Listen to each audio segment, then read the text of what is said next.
Hi students, good evening.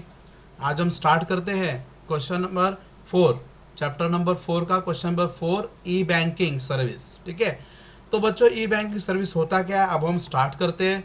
देखो, अभी ई banking मतलब ऑनलाइन आप बैंकिंग करते हो। कैसे का बैंक करते हो? Online, by use of the computer, by use of the ATM machine और द मोबाइल। ठीक है, ऐसा हम क्या करते हैं, online means by use of the electronic banking, मतलब इलेक्ट्रॉनिक डिवाइस का इस्तेमाल करके हम क्या करते हैं बच्चों, बैंकिंग करते हैं। उसको बोलते हैं इलेक्ट्रॉनिक बैंकिंग, ऑनलाइन बैंकिंग। ठीक है, तो हम ई बैंकिंग के बारे में पढ़ेंगे। ठीक है, so E banking stand for electronic banking. It is also called as a virtual banking, जिसको हम वर्चुअल बैंकिंग भी बोल सकते हैं बच्चों। E bank is result the development in the field of the electronic and computers. ठीक है, अभी जो ई बैंकिंग ये क्यों आया, because of development in the electronic device of the computers. ठीक है, मोबाइल फोन, इलेक्ट्रॉनिक फील्ड में डेवलपमेंट हो गया, इंटरनेट में डेवलपमेंट हो गया, जिसके वजह से फिर अभी क्या हो गया, ई बैंकिंग आ गया। ठीक है, under e banking the banking operation are computerise. देखो, ई बैंकिंग में सारे बैंकिंग मतलब जो भी बैंक के काम, डिपॉजिट करना, पैसा विड्रॉ करना, ट्रांसफर करना, पेमेंट करना, means all the things done through the online, by use of the computers. ठीक है, सो बैंकिंग ऑपरेशन कैसे होते हैं, कंप्यूटराइज सिस्टम होते हैं। Some of the elements of E banking are as follow.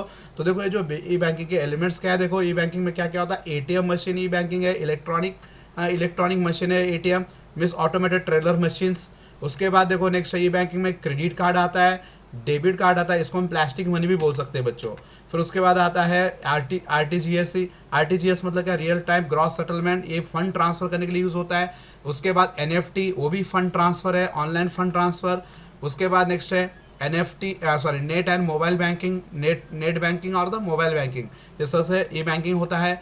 और उसके बाद है आईएमपीएस। ये देखो, ये जो तीनों चीज़ें मतलब एनएफटी, आरटीजीएस और आईएमपीएस, ये तीनों क्या है, फंड ट्रांसफर करने के लिए यूज होते हैं। और इसको हम क्या करते हैं, नेट बैंकिंग के थ्रू या फिर मोबाइल बैंकिंग के थ्रू ये तीनों चीज ऑपरेट हो जाती है। ठीक है, एनएफटी, आरटीजीएस, आईएमपीएस, ये तीनों जो चीजें हैं ये क्या आते हैं, फंड ट्रांसफर करने के लिए यूज होती है। और इसको हम कैसे यूज करते हैं, थ्रू द नेट बैंकिंग और थ्रू द मोबाइल बैंकिंग। ठीक है, तो हम देखते हैं ऑटोमेटेड ट्रेलर मशीन। सबसे पहला ई बैंकिंग में सबसे पहला जो कंसेप्ट है that is automated trailer machine, जिसको हम क्या बोलते हैं, एटीएम, शॉर्ट फॉर्म उसका एटीएम है। The ATM are electronic machine which was operated by customer in his own to to withdraw और डिपॉजिट द मनी। ठीक है, अभी जो क्या है, कस्टमर ऑपरेटेड मशीन भी बोल सकते हैं इसको। ठीक है, क्योंकि ये कस्टमर खुद ऑपरेट करता है, so this is a customer operated machine. ठीक है, यहाँ पे क्या करता है, ये इलेक्ट्रॉनिक मशीन है जिसको हम क्या होते हैं, एटीएम मशीन बोलते हैं, जिसका इस्तेमाल किस लिए होता है, पैसा विड्रॉ करने के लिए और पैसे को डिपॉजिट करने के लिए। ठीक है, अभी देखो किसी किसी एटीएम में हम पैसा डिपॉजिट भी कर सकते हैं और विड्रॉ करने को तो मोस्ट कॉमनली हम विड्रॉ करने के लिए एटीएम का इस्तेमाल करते ही है। 24/7 कभी भी हम क्या करते हैं, एटीएम मशीन में, एटीएम में जाके हम क्या करते हैं, पैसे को विड्रॉ कर सकते हैं। देखो, हम क्या इसके लिए क्या करना पड़ता है, ये एटीएम कार्ड हमको इंसर्ट करना पड़ता है मशीन में। आप फिर पासवर्ड आप डाल दो, एटीएम पिन डाल दो और उसके बाद ऑप्शन सेलेक्ट करके यहाँ पे देखो इस तरह से तीन यहाँ पे स्विच लगे हुए, यहाँ पे 3 स्विच लगे, इसको क्लिक करके हम ऑप्शन क्लिक करके पैसा विड्रॉ कर सकते हैं। ठीक है, it can be use for the banking transaction such as a balance inquiry. देखो, इसमें अलग अलग ऑप्शन होते हैं, जो की दिए ना साइड में, इसमें बैलेंस इंक्वायरी के लिए होता है, ट्रांसफरिंग द मनी होता है, रिक्वेस्ट फॉर चेकबुक, आप चेकबुक के लिए रिक्वेस्ट कर सकते हो, बैंक स्टेटमेंट, आपको मिनी बैंक स्टेटमेंट मिल जाएगा। ठीक है, nowadays ATM also provide the facility of cash deposit। देखो, पहले क्या होता था, एटीएम का इस्तेमाल सिर्फ पैसे विड्रॉ करने के लिए यूज होता। nowadays you can be withdraw the deposit the money also, so cash deposit machine बोलते हैं, उसके लिए अलग से कैश डिपॉजिट मनी होती है, जिसमें डिपॉजिट का भी फंक्शन होता है, मतलब विड्रॉ भी कर सकते हैं और डिपॉजिट भी कर सकते हैं। So this is a customer operated money. पहले क्या होता था, देखो बच्चों, कि अपने को अगर पैसा विड्रॉ करना है तो आपको बैंकिंग के आवर्स में जाना पड़ता था, लेकिन जब से एटीएम मशीन का इंट्रोडक्शन हो गया, you can be withdraw the money, deposit the money and do the other banking transaction any point of time, means even in the midnight you can be go to the bank and withdraw the money from the ATM, bank ATM के through कर सकते हैं। और इसमें और एक advantage की बात क्या है कि आप किसी भी बैंक के एटीएम से आप पैसा विड्रॉ कर सकते हो। समझो अभी आईडीबीआई में आपका अकाउंट है तो ऐसे बैंक के एटीएम से पैसा विड्रॉ कर सकते हो। ठीक है, so there is no restrictions. उसके बाद सेकंड है क्रेडिट कार्ड। देखो, एटीएम में जो एटीएम मशीन है उसके अंदर देखो, यहाँ पे हमने देखा एक कार्ड इंसर्ट हो रहा है कि नहीं। ठीक है, वो डेबिट कार्ड होता है या एटीएम कार्ड होता है, वैसे क्रेडिट कार्ड भी होता है।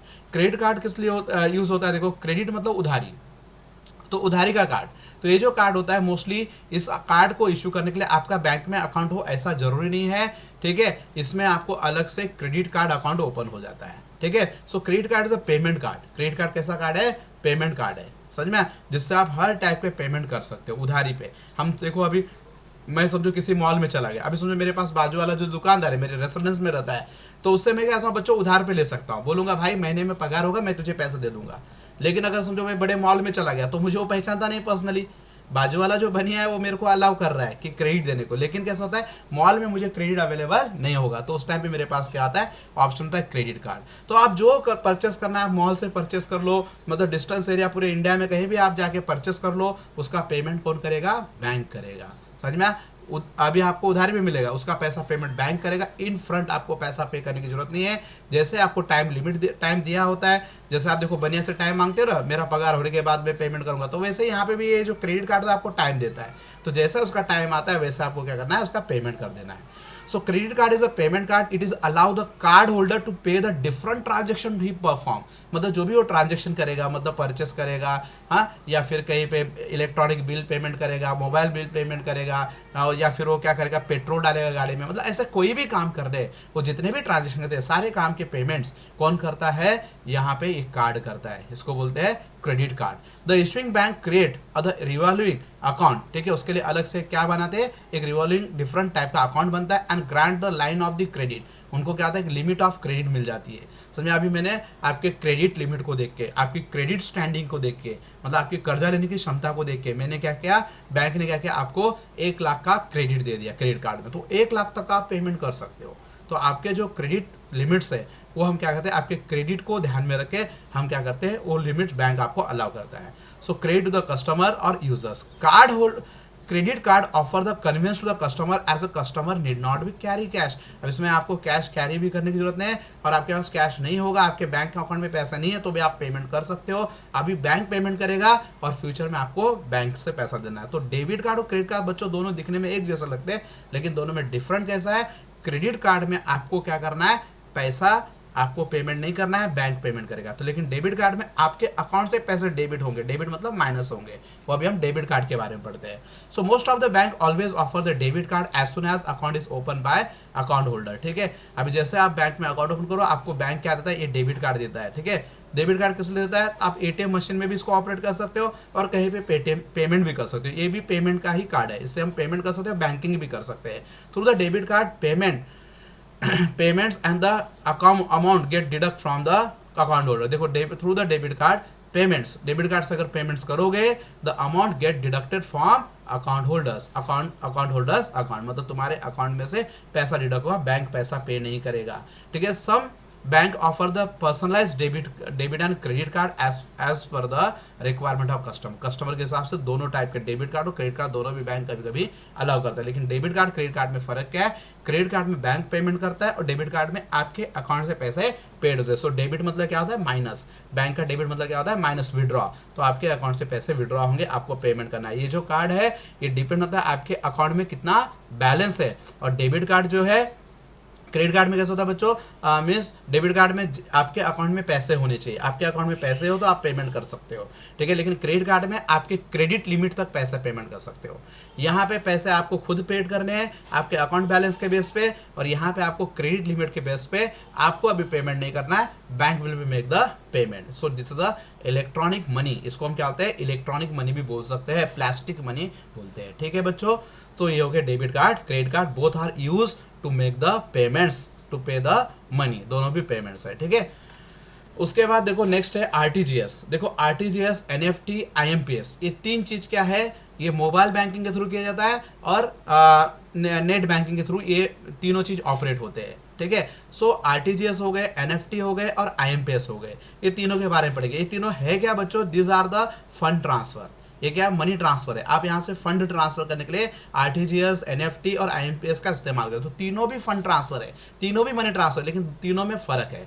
जैसे आरटीजीएस देखो यहाँ पे RTGS real time gross settlement, real time gross settlement मतलब there is a no loss of time, no loss of money, ठीक है। यहाँ पे मनी और टाइम दोनों का भी लॉस होता नहीं है, both are the real time gross settlement. So RTGS a fund transfer system where the transfer of fund और money take place from one bank to another bank on the real time on gross basis, मतलब real time पे होगा और gross basis पे होगा, मतलब net of नहीं होगा। समझ में, नेट करके अमाउंट नहीं देंगे, डायरेक्ट ग्रॉस अमाउंट आपके अकाउंट में तुरंत इमीडिएटली, जैसे आपने यहाँ से आरटीजीएस किया तुरंत आपके अकाउंट में पैसा क्या होगा, ऑन द स्पॉट ट्रांसफर हो जाएगा। ठीक है, take place from the one bank to another bank and real time and gross basis. It is a fastest money transfer system through the banking channel. तो ये भी क्या है, एकदम फास्ट मनी ट्रांसफर सिस्टम है, जहाँ पे क्या करते हैं one bank to other bank क्या करते हैं, फंड को ट्रांसफर कर सकते हैं।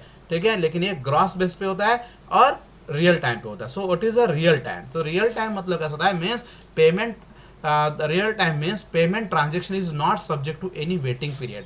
देखो यहाँ पे रियल टाइम, आपका टाइम लॉस नहीं होगा। आप क्या करते हो, कोई वेटिंग पीरियड नहीं होता कि आपने अभी आरटीजीएस करते कि 2 घंटे के बाद पैसा चढ़ाओ, 4 घंटे के बाद पैसा, ऐसा कुछ नहीं है। ठीक है, मतलब कैसा है, यहाँ पे रियल टाइम और ग्रॉस बेसिस पे होता है। The transaction have to be settle as soon as the they are proceed. जैसे आपने पैसा प्रोसीड कर दिया, पेमेंट प्रोसीड हो गया, प्रोसेस हो गया, वैसे आपका क्या होता है, ट्रांजेक्शन सेटल होता है। The receiving bank has to credited the account of the client with in the 2 hours of the receiving the fund transfer message. जैसे आपको फंड ट्रांसफर मैसेज का मैसेज मिल जाता है, 2 घंटे के अंदर जो रिसीविंग बैंक है उसके अकाउंट में पैसा जमा हो जाता है। तो यहाँ पे आपको टाइम वेटिंग नहीं करना पड़ता। ठीक है, तो इस तरह से इसको real time means there is a no loss of the time. ठीक है, so gross settlements means what, gross means what, transaction are settle on one to one basis without bunching with the any other transaction। देखो कैसा होता है जब bank में fund transfer करते हैं। देखो एक एग्जांपल बताओ, जैसे मेरा अकाउंट आईडीबीआई में और मिस्टर राम का अकाउंट आईसीआईसीआई में। ठीक है, अभी समझो मैंने क्या किया, एनएफटी किया, समझ में, मैंने क्या किया, एनएफटी किया आईसीआईसीआई बैंक को 10,000 का, और आईसीआईसीआई ने एनएफटी आरटीजीएस किया, आरटीजीएस किसको किया, आईडीबीआई बैंक को 12,000 का। तो अभी देखो आईडीबीआई ने आरटीजीएस कितने का किया है, 10 का, और आईसीआईसीआई ने आरटीजीएस कितने का किया है, 12 का। तो इसका मतलब कैसा होगा, अगर आईसीआईसीआई ने 12 का आरटीजीएस किया है तो आईडीबीआई क्या होगा, 12,000 रुपया उसको देगा, और आईसीआईसीआई कितना देगा, 10,000 रुपया। दोनों का सेटलमेंट होगा, फंड ट्रांसफर होगा। तो इसका मतलब जो यहाँ पे ग्रॉस सेटलमेंट में पूरा 10,000 इसका आईडीबीआई का आईसीआईसीआई में चला जाएगा, और आईसीआईसीआई का 12,000 रुपया आईडीबीआई में चला जाएगा, मतलब वहाँ पे कोई भी लिंक नहीं होगा। लेकिन एनएफटी में कैसा होता है, दोनों में लिंक होता है, 2,000 सिर्फ ट्रांसफर होगा। समझ में, तो इसने यही बोला है, means the transaction are settle 1 to 1 basis without bunching, मतलब किसी के साथ उसका बंच है, किसी के साथ उसको मतलब नेट ऑफ नहीं करते विद एनी अदर ट्रांजेक्शन, मतलब किसी भी ट्रांजेक्शन के साथ में उसको ऐड नहीं करते। The minimum amount can be remitted, remit मतलब transfer through the RTGS is 2 lakh. देखो आरटीजीएस के थ्रू हम कितना अमाउंट कम से कम कितना कर सकते हैं, 2 लाख तक कर सकते हैं। ठीक है, and where there is a no upper limit, और अपर लिमिट कुछ भी नहीं है, कम से कम 2 लाख आपको कर सकते हैं। ठीक है, और अपर लिमिट कुछ भी नहीं है, अपर लिमिट आप कितना 10 लाख 20 लाख 1 करोड़ 2 करोड़ जितना करना है आप कर सकते हो for a transaction.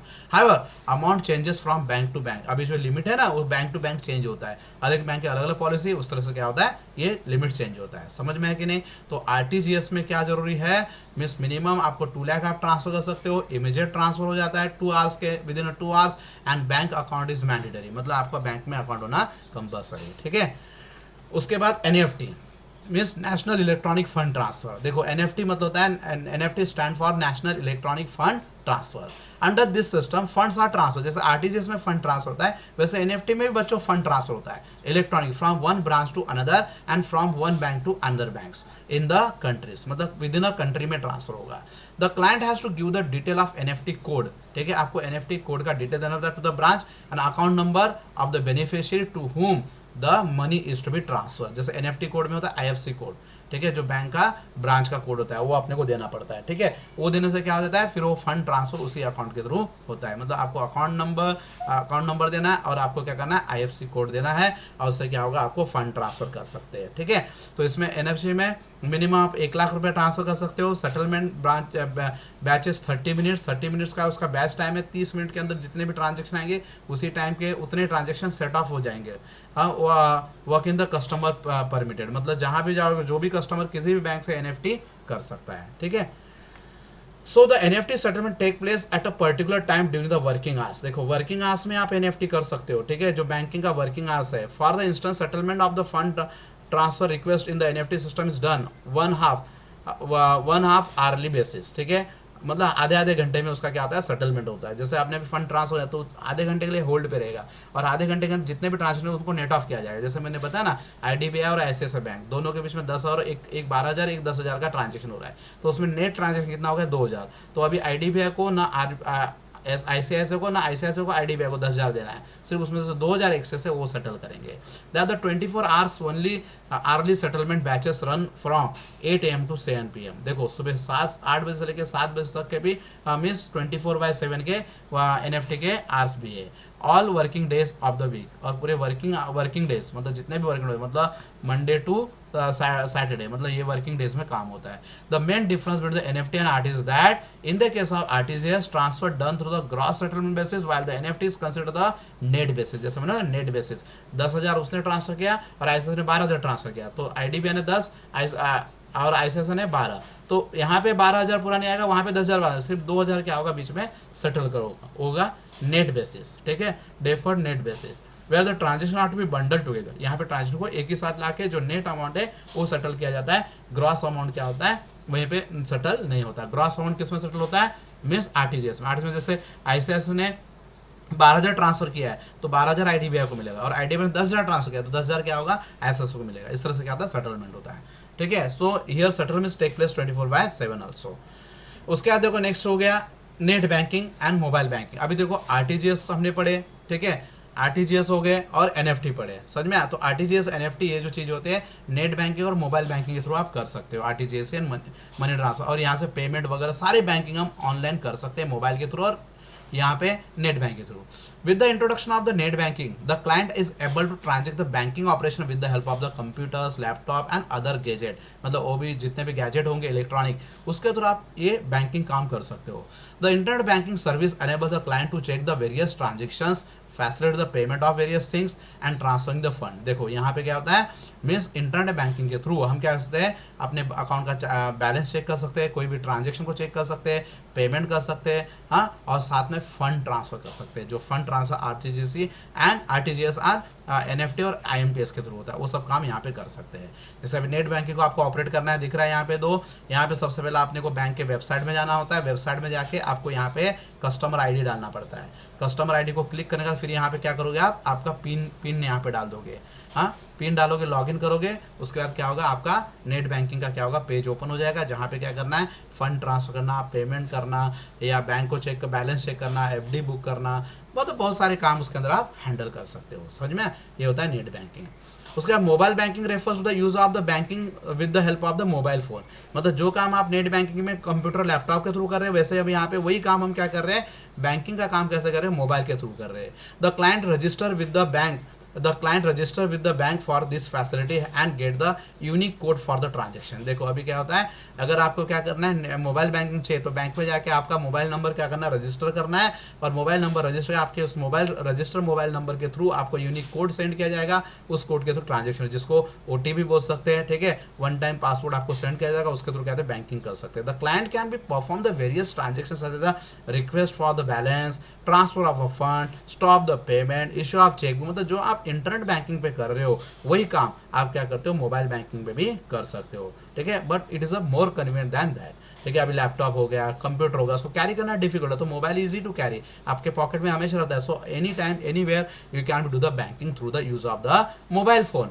So by using the mobile banking service of the bank. तो उसमें भी सेम है, यहाँ पे यूजर ID डालना है, पासवर्ड डालना है, लॉगिन करना है, फिर ये सब अकाउंट का डिटेल चाहिए, थर्ड पार्टी ट्रांसफर से बिल पेमेंट करना है, क्रेडिट कार्ड का पेमेंट करना है, डीमेट अकाउंट, डेबिट कार्ड का मतलब हर एक चीज आप क्या करते हो यहाँ पे बैंकिंग का काम कर सकते हो बाय वन क्लिक, सिर्फ आपको क्लिक करते करते आप पेमेंट कर देना। So this cause a mobile banking system, ठीक है बच्चों। उसके बाद IMPS, लास्ट पॉइंट है IMPS फैसिलिटी, मतलब IMPS मतलब इमीडिएट पेमेंट सर्विस, ये इमीडिएट फंड ट्रांसफर होता है, ठीक है, मतलब इमीडिएटली फंड ट्रांसफर होता है। यहाँ पे लिमिट कैसा है, मिनिमम लिमिट 1 लाख का है, मैक्सिमम लिमिट 2 लाख का है, इतना ही हम IMPS कर सकते हैं। IMPS stand for immediate payment service, this facility allow the customer to instantly transfer the fund to any other banks, मतलब तुरंत आपको फंड ट्रांसफर करना है। मतलब जैसे देखो RTGS में 2 आवर्स लग रहे हैं, इसमें 30 मिनट्स में क्या आता है, सारे ट्रांजेक्शन को बंडल अप करके एक साथ में बंडल करके उसको क्या किया जाता है, एक दूसरे लिंक करके नेट बेस पे क्या करते हैं, ट्रांसफर किए जाते हैं, किसमें NFT में। लेकिन IMPS में क्या होता है, इंस्टेंट फंड ट्रांसफर, जैसे आप IMPS करोगे इमीडिएटली क्या होगा, अकाउंट में फंड क्या होगा, ट्रांसफर हो जाएगा। So this is a E banking services. आज हमने पढ़े ई बैंक सर्विस के बारे में। ये लास्ट पॉइंट था about E banking service. So I hope you got the all the point. Thank you students.